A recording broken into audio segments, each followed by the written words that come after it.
Hello दोस्तों, नमस्कार। मैं अजय कुमार आपके अपने क्लब एजुकेशन चैनल पे एक बार फिर से आप सभी लोगों का स्वागत करता हूँ। जैसा कि आपको पता है, ये मेरा हिंदी प्रैक्टिस सेट है KVSPRT के लिए। तो आप नए हैं तो मेरे चैनल को सब्सक्राइब कर लीजिए, लाइक कमेंट शेयर कीजिए और बने रहिए मेरे साथ मेरे वीडियो के अंत तक। आइए देखते हैं प्रश्न नंबर 6। प्रश्न नंबर 6 कहता है, निम्न में से संयुक्त व्यंजन कौन सा नहीं है। तो संयुक्त व्यंजन कौन सा नहीं है ये बताना है। क्या त्र है, ज्ञ है, घ है या फिर छ है। तो इसमें से ऑप्शन नंबर सी सही होगा, घ जो संयुक्त व्यंजन नहीं है। बाकी तीनों संयुक्त व्यंजन हैं। ये जो त और र से मिलके बना है, ज्ञ ज और य से मिलके बना है, छ क और छ से मिलके बना है। आगे देखते हैं प्रश्न नंबर 7। मुख्यमंत्री में कौन सा समास है। तो मुख्यमंत्री में समास बताना है। कर्मधारय है, बहुव्रीहि है, तत्पुरुष है या फिर द्वंद्व है। तो कौन सा समास इसमें बताना है। तो इसमें कर्मधारय समास होगा। पहला जो इसका पहला पद है वह मुख्य है और मुख्य भी है। आगे देखते हैं प्रश्न नंबर 8। प्रश्न नंबर 8 है, चिर परिचित में किस उपसर्ग का प्रयोग है। तो चिर परिचित में किस उपसर्ग का प्रयोग है। ची का है, सु का है, चिर का है या फिर चिरप का है। तो इसमें ऑप्शन नंबर सी सही होगा। चिर उपसर्ग का प्रयोग है। परिचित मूल शब्द है जिसमें चिर उपसर्ग लगा है, जिससे चिर परिचित शब्द बना है। आगे देखते हैं प्रश्न नंबर 9। पापिन में कौन सा प्रत्यय है। तो पापिन में प्रत्यय बताना है। तो दोस्तों बताइए, क्या इन प्रत्यय है, प प्रत्यय है, पा प्रत्यय है या फिर पापी प्रत्यय है। तो कौन सा सही होगा। तो 9 का ऑप्शन नंबर ए सही होगा। पाप जो मूल शब्द है इसमें इन प्रत्यय लगा है तो पापिन शब्द बना है। आगे देखते हैं प्रश्न नंबर 10। जीवन का विलोम है। तो जीवन का विलोम क्या होता है। तात्पर्य है, मरण है, आजीवन है या फिर पराजीवन है। तो बताना है कौन सा ऑप्शन सही होगा। तो जीवन का मरण होता है विलोम। ऑप्शन नंबर बी सही होगा, जीवन का मरण। आगे देखते हैं प्रश्न नंबर 11। जिसका उच्चारण कंठ से होता है वह है। तो जिसका उच्चारण कंठ से होता है उसे अकुह विसर्जनीय नाम कंठा कहते हैं। तो कंठ से जिसमें अ आता है, क वर्ग के सभी व्यंजन आते हैं और ह आता है और विसर्ग आता है। तो क वर्ग में आता है घ। तो ऑप्शन नंबर सी सही होगा। क ख ग घ ङ आता है तो ऑप्शन नंबर सी सही होगा। दोस्तों, मैं आप लोगों के लिए एक ऐसा वीडियो बनाऊंगा जो मतलब अपने हाथों से प्रश्न लिखे हैं और काफ़ी महत्वपूर्ण प्रश्नों की वो श्रृंखला होगी जो मैं अभी बना रहा हूं। और कुछ प्रश्न हो गए हैं और कुछ अभी बाकी हैं। पूरा करके एक वीडियो में दूंगा आपको, उसे देख लीजिएगा। अगला प्रश्न है प्रश्न नंबर 12। हाँ, प्रश्न नंबर 12 है, इनमें से कौन सा युग्म गलत है। तो गलत युग्म बताना है। खेचर का विलोम भूचर होता है, तरुण का वृद्ध होता है, उतार का चढ़ाव, ताजा का गर्म। तो बताना है कौन सा युग्म गलत है। तो खेचर का भूचर ये तो विलोम सही है। तरुण मतलब नौजवान और वृद्ध बूढ़ा होता है। उतार और चढ़ाव एक दूसरे का विलोम है। लेकिन ताजा का गर्म नहीं होता है, गर्म का ठंडा होता है। तो ऑप्शन नंबर डी सही होगा, यह अशुद्ध है, यह युग्म गलत है। आगे देखते हैं प्रश्न नंबर 14 है, निम्न में से पुल्लिंग शब्द का चयन कीजिए। तो पुल्लिंग शब्द का चयन करना है। क्या सोसाइटी है, चौकड़ी है, काफिला है या फिर टोली है। तो बताना है कौन सा शब्द इसमें पुल्लिंग है। तो काफिला जो शब्द है यह पुल्लिंग शब्द है। ऑप्शन नंबर सी सही होगा। आगे देखते हैं प्रश्न नंबर 15, इनमें से कौन सा पर्याय युग्म गलत है। तो कौन सा पर्याय युग्म गलत है ये बताना है। कमल सरोज, अरविंद अंबुज, वृक्ष पादप, गेह शशि। तो बताना है कौन सा पर्याय गलत है। तो कमल को सरोज भी कहा जाता है, अरविंद भी कमल का पर्यायवाची है और अंबुज भी कमल को ही कहते हैं। जो अंबु मतलब मतलब जल में जन्म लेने वाला। वृक्ष का पादप होता है, लेकिन गेह का घर होगा और शशि का चंद्रमा होता है। तो ऑप्शन नंबर डी गलत होगा, इसलिए ऑप्शन नंबर डी सही है। आगे देखते हैं प्रश्न नंबर 16। क्री प उ में कौन सा विराम चिन्ह प्रयुक्त हुआ है? तो कौन सा विराम चिन्ह प्रयुक्त हुआ है ये बताना है। तो क्या लाघव चिन्ह है, प्रश्नवाचक चिन्ह है, योजक चिन्ह है या फिर उद्धरण चिन्ह है? तो इसमें बताना है कौन सा प्रयुक्त हुआ है चिन्ह। इसमें लाघव चिन्ह प्रयुक्त हुआ है। जैसे डॉक्टर के आगे डा लिख के अगर ऐसे एक जीरो बना देते हैं तो वह लाघव चिन्ह होता है, शब्दों को छोटा कर देता है, इसलिए यहाँ पे लाघव चिन्ह का प्रयोग हुआ है। ऑप्शन नंबर ए सही होगा। आगे देखते हैं मन का संशयग्रस्त होना, इसके लिए एक शब्द है। तो मन का संशयग्रस्त होना, इसके लिए एक शब्द क्या होगा? मायावी होगा, ऊहापोह होगा, संशयाग्रस्त होगा या फिर इनमें से कोई नहीं। तो बताना है इनमें से कौन सा शब्द सही होगा। तो मन का संशयग्रस्त होने के लिए एक शब्द है संशयाग्रस्त होना, संशयग्रस्त। आगे देखते हैं प्रश्न नंबर 18। प्रश्न नंबर 18, ऋषि कन्या में कौन सा समास है? तो ऋषि कन्या में समास बताना है। करण तत्पुरुष है, संबंध तत्पुरुष है, संप्रदान है या फिर अपादान तत्पुरुष है। इसमें तत्पुरुष है इतना तो कन्फर्म है, 4 ऑप्शन में तत्पुरुष दिया है। तो बताना है ऋषि से कन्या का जो है वो संबंध बताता है, ऋषि कन्या, तो इसमें संबंध तत्पुरुष होगा। ऑप्शन नंबर बी सही होगा। आगे देखते हैं तद्भव और तत्सम की दृष्टि से कौन सा युग्म गलत है? तो गलत युग्म बताना है। गोबर का गोमय होता है, कर्पूर का कपूर, उछाह का उसाह, बाहर का वाह्य। तो गलत युग्म बताना है। तो गोबर का तत्सम गोमय होता है, ये सही है। कपूर का कर्पूर होता है, ये भी सही है। बाहर का बाह्य होता है, यह भी सही है। उछाह का उत्साह नहीं होता है, उत्साह होता है। तो ऑप्शन नंबर सी गलत है, ऑप्शन नंबर सी। आगे देखते हैं प्रश्न नंबर 20 है, परीक्षार्थी में कौन सी संधि है? तो परीक्षार्थी में संधि बताना है। क्या दीर्घ संधि है, यण संधि है, गुण संधि है या फिर वृद्धि संधि है? तो इसमें बताना है कि कौन सी संधि है। तो परीक्षार्थी का संधि विच्छेद होगा परीक्षा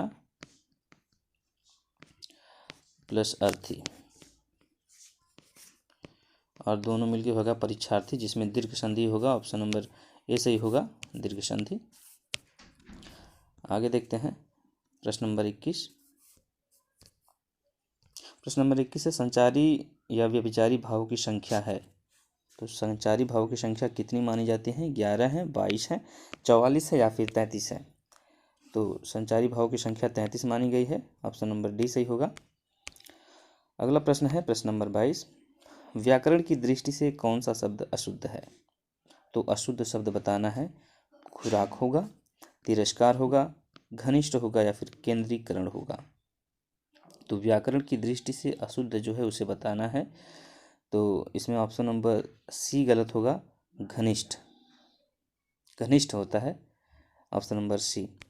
आगे देखते हैं प्रश्न नंबर 23, वह तोड़ती पत्थर कविता किस कवि की है?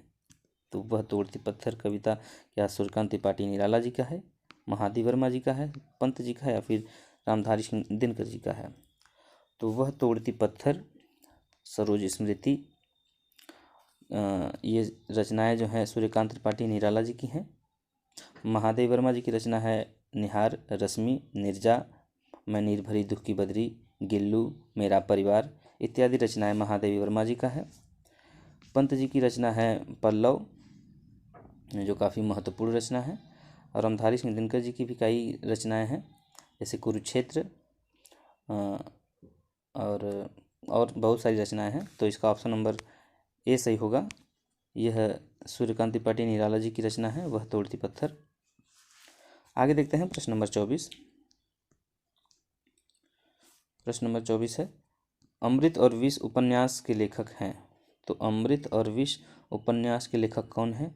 क्या श्रीलाल शुक्ल जी हैं, अमृतलाल नागर जी हैं, श्रीकांत वर्मा या फिर मुंशी प्रेमचंद? तो इसका ऑप्शन नंबर बी सही होगा, अमृत और विष अमृतलाल नागर जी की रचना है। आगे देखते हैं प्रश्न नंबर 25, इनमें से कौन सा जोड़ा गलत है? तो गलत जोड़ा बताना है, कौन सा जोड़ा गलत है। गाल फुलाना यानी रूठना, आंखें लड़ाना प्रेम होना, दम मारना यानी गांजा पीना, सिक्का जमाना या फिर प्रभुत्व जमाना। तो इसमें कौन सा जोड़ा गलत होगा ये बताना है। तो गाल फुलाना रूठना ये तो सही है, और आंखें लड़ाना प्रेम होना ये भी सही है, सिक्का जमाना यानी प्रभुत्व जमाना ये भी सही है, दम मारना ये ऑप्शन गलत होगा, तो ऑप्शन नंबर सी सही है। आगे देखते हैं, प्रश्न नंबर 26 है, अनुनासिक व्यंजन कौन से होते हैं। तो अनुनासिक व्यंजन कौन से होते हैं बताना है। वर्ग का पंचमाक्षर, वर्ग का द्वितीय अक्षर, या वर्ग का तृतीय अक्षर, या फिर वर्ग का चतुरक्षर। तो यह ऑप्शन नंबर ए सही होगा। वर्ग के जो पांचवें अक्षर होते हैं ञ ङ ड़ न म, ये पांचों अक्षर अनुनासिक होते हैं, तो ऑप्शन नंबर ए सही होगा। आगे देखते हैं, निम्न में से अयोगवाह वर्ण है। तो अयोगवाह वर्ण बताना है कौन सा है। ऋषि है, स है, अह है, या फिर बड़ा उ है। तो इसमें से अयोगवाह शब्द अह है, ऑप्शन नंबर सी सही होगा। आगे देखते हैं, प्रश्न नंबर 2, हिंदी का प्रथम व्याकरण लिखने वाला विद्वान है। तो हिंदी का प्रथम व्याकरण लिखने वाले विद्वान कौन है। जेसुआ केटलर हैं, कामता प्रसाद गुरु हैं, जॉर्ज ग्रियर्सन है, या फिर सोम प्रभसूरी हैं। तो इसका ऑप्शन नंबर ए सही होगा। जोसुआ केटलर हैं जो हिंदी का प्रथम व्याकरण लिखने का कार्य किए। आगे देखते हैं, प्रश्न नंबर 3, इनमें से कौन सा अक्षर महाप्राण है। तो महाप्राण बताना है कौन सा अक्षर है। ख है, छ है, भ है, या फिर सभी है। तो महाप्राण बताना है। तो जो वर्गों के दूसरे और चौथे नंबर पे आते हैं वे सब महाप्राण होते हैं, और ये तीनों ही आते हैं, तो ये सभी महाप्राण शब्द हैं, ऑप्शन नंबर डी सही होगा। आगे देखते हैं, राजर्षि में कौन सी संधि है। तो राजर्षि में संधि बताना है कौन सी संधि होगी। क्या गुणस्वर होगी, या वृद्धिस्वर संधि, दीर्घ स्वर संधि, या फिर अयादिस्वर संधि। तो इसमें बताना है राजर्षि में संधि होगा, तो राजाधन ऋषि राजर्षि, इसमें गुण स्वर संधि है, ऑप्शन नंबर ए सही होगा। आगे देखते हैं, प्रश्न नंबर 5 जो काफ़ी महत्वपूर्ण है, रामश शैत्य का संधि विच्छेद क्या होगा। तो रामश शैत्य का संधि विच्छेद पूछ रहा है, तो क्या होगा। तो रामश शैत्य का संधि विच्छेद क्या होगा। रामधन शैत्य, रामधन शैत्य, रामश धन शैत्य, या फिर रामोधन शैत्य। तो इसका ऑप्शन नंबर सी सही होगा, रामधन शैत्य। आगे देखते हैं, प्रश्न नंबर 6, हिंदी वर्तनी की दृष्टि से कौन सा शब्द अशुद्ध है। तो अशुद्ध शब्द बताना है। क्या गूंगा है अशुद्ध, या उत्कर्ष है, महाराजा है, या फिर प्रतिकूल है। तो बताना है कौन सा शब्द अशुद्ध है। तो इसका ऑप्शन नंबर सी अशुद्ध होगा, महाराजा नहीं महाराज होता है। आगे देखते हैं, प्रश्न नंबर 7, साधु संत में कौन सा समास है। तो साधु संत में समास बताना है। द्विगु समास, बहुब्रीहि समास, तत्पुरुष समास, या फिर द्वंद्व समास। तो इनका उच्चारण इस प्रकार करते हैं, साधु और संत। तो जिस बीच में ये योजक चिन्ह लगा रहता है उसमें द्वंद्व समास होता है, तो ऑप्शन नंबर डी सही होगा, द्वंद्व समास। आगे देखते हैं, प्रश्न नंबर 8, अदृश्य में किस उपसर्ग का प्रयोग हुआ है। तो अदृश्य शब्द में किस उपसर्ग का प्रयोग हुआ है बताना है। आ का, अद का, अ का, या फिर सदरी का। तो इसमें अ का प्रयोग हुआ है, अ उपसर्ग का। जो मूल शब्द है दृश्य है, इसमें अ उपसर्ग है, तो अदृश्य बना है। आगे देखते हैं, प्रश्न नंबर 9, विकास में कौन सा प्रत्यय है। तो बताना है विकास में कौन सा प्रत्यय है। क्या आस प्रत्यय है, या आस प्रत्यय है, आशा है, या फिर काश है। तो कौन सा ऑप्शन सही होगा। तो आस प्रत्यय सही होगा, विकास में आस प्रत्यय है। आगे देखते हैं, प्रश्न नंबर 10, स्वेटर किस भाषा का शब्द है। तो स्वेटर है जो हम लोग पहनते हैं स्वेटर, वह किस भाषा का शब्द है। क्या पश्तो शब्द है, पुर्तगाली है, फारसी है, या फिर अंग्रेजी है। तो यह अंग्रेजी शब्द है स्वेटर, ऑप्शन नंबर डी सही होगा।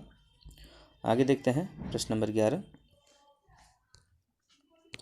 इनमें से कौन सा शब्द सदा पुल्लिंग रहता है? तो सदा पुल्लिंग रहता है वह शब्द कौन सा है? कछुआ है, सरकार है, अरहर है या फिर जय है?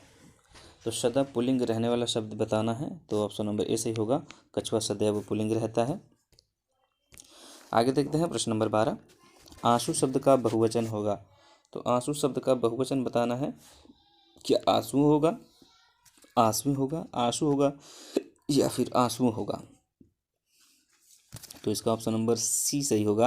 आंसू शब्द खुद बहुवचन है जो हमेशा सदैव बहुवचन में ही रहता है, तो ऑप्शन नंबर सी सही होगा। आगे देखते हैं प्रश्न नंबर 13। हे भो अरे, हे भो अरे किस विभक्ति का कारक है? क्या संबोधन का है, अपादान का है, संप्रदान का या फिर करण कारक का? तो बताना है कौन सा ऑप्शन सही होगा। तो हे भो अरे संबोधन विभक्ति का कारक होता है, ऑप्शन नंबर ए सही होगा। आगे देखते हैं प्रश्न नंबर 14। इनमें से कौन सा शब्द वस्तुबोधक सर्वनाम है? तो वस्तुबोधक सर्वनाम कौन सा शब्द है ये बताना है। क्या वह है, तुम है, कुछ है या कोई है? तो वस्तुबोधक समान कुछ होता है, जैसे किसी वस्तु को संबोधित करने के लिए कुछ शब्द का प्रयोग किया जाता है, तो ऑप्शन नंबर सी सही होगा। आगे देखते हैं प्रश्न नंबर 15। पहला, दूसरा, तीसरा इनमें कौन सा विशेषण है? तो पहला, दूसरा, तीसरा इसमें कौन सा विशेषण है? समुदायवाचक है, क्रमवाचक है, गणनावाचक है या फिर प्रतीकबोधक है? तो इसमें पहला, दूसरा, तीसरा ये क्रम से आ रहा है, तो इसमें क्रमवाचक होगा, ऑप्शन नंबर बी। आगे देखते हैं प्रश्न नंबर 16। पर्याय की दृष्टि से कौन सा जोड़ा गलत है? तो पर्याय की दृष्टि से जो गलत जोड़ा है उसे बताना है। तो क्या अर्जुन का गुड़ाकेश यह गलत है, दिन दिवस, तरवार कृपा, गंगा देवपगा? तो बताना है कौन सा पर्याय गलत है। तो तरवार का कृपा नहीं होता है, ऑप्शन नंबर सी सही होगा। आगे देखते हैं प्रश्न नंबर 17। बिजली चमकी किस काल का वाक्य है? तो बिजली चमकी इसमें काल बताना है, किस काल का वाक्य है। क्या सामान्य भूत है, आसन्न भूत है, संदिग्ध भूत है या फिर पूर्ण भूत है? तो इसमें सामान्य भूत होगा, क्योंकि इसमें भी सामान्य बात हो रही है कि बिजली चमकी, तो ऑप्शन नंबर ए सही होगा। आगे देखते हैं प्रश्न नंबर 18। अनिवार्य का विलोम है। जो अनिवार्य शब्द है इसका विलोम क्या होगा? क्या संकल्प होगा, विकल्प होगा, ऐच्छिक होगा या फिर अर्वाचीन होगा? तो इसमें कौन सा ऑप्शन सही होगा ये बताना है। तो अनिवार्य जो है यह सबके लिए अनिवार्य होता है, चाहे जब कर सकते हैं, और ऐच्छिक जो है यह किसी एक के लिए है, तो अपनी इच्छा अनुसार करना। अनिवार्य का विलोम होता है ऐच्छिक। आगे देखते हैं प्रश्न नंबर 19। तद्भव और तत्सम की दृष्टि से कौन सा युग्म गलत है? तद्भव और तत्सम की दृष्टि से कौन सा युग्म गलत है? क्या आसमान का आकाश होगा, मोर का मुकुट होगा, नखत का नक्षत्र, रानी की सुंदरी? तो कौन सा ऑप्शन गलत होगा ये बताना है। आसमान का आकाश होगा ये तो सही है, मोर का मुकुट होगा ये भी सही है, नखत का नक्षत्र भी, लेकिन रानी का सुंदरी नहीं होता है, ऑप्शन नंबर डी गलत होगा। आगे देखते हैं प्रश्न नंबर 20। अग्रज के विवाह के पूर्व अनुज का विवाह, इसके लिए एक शब्द, पहले अग्रज का विवाह होता है उसके बाद अनुज का, तो इसके लिए एक शब्द क्या होगा? क्या अनुवेश होगा, अगोचर होगा, अविवाह होगा या स्वयंवर होगा? तो बताना है कौन सा ऑप्शन सही होगा। तो ऑप्शन नंबर ए सही होगा, अनुवेश। पहले बड़े भाई की शादी हो जाए फिर छोटे भाई की, तो ऑप्शन नंबर ए सही होगा। आगे देखते हैं प्रश्न नंबर 20। इनमें से कौन सा शब्द अनेक अर्थ देने वाला है? तो अनेक अर्थ देने वाला शब्द कौन सा होगा?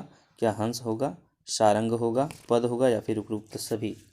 तो कौन सा शब्द है जो कई अर्थ देता है? तो हंस भी होता है, सारंग भी होता है, पद भी, तो उपयुक्त सभी होगा, ऑप्शन नंबर डी सही है, उपयुक्त सभी।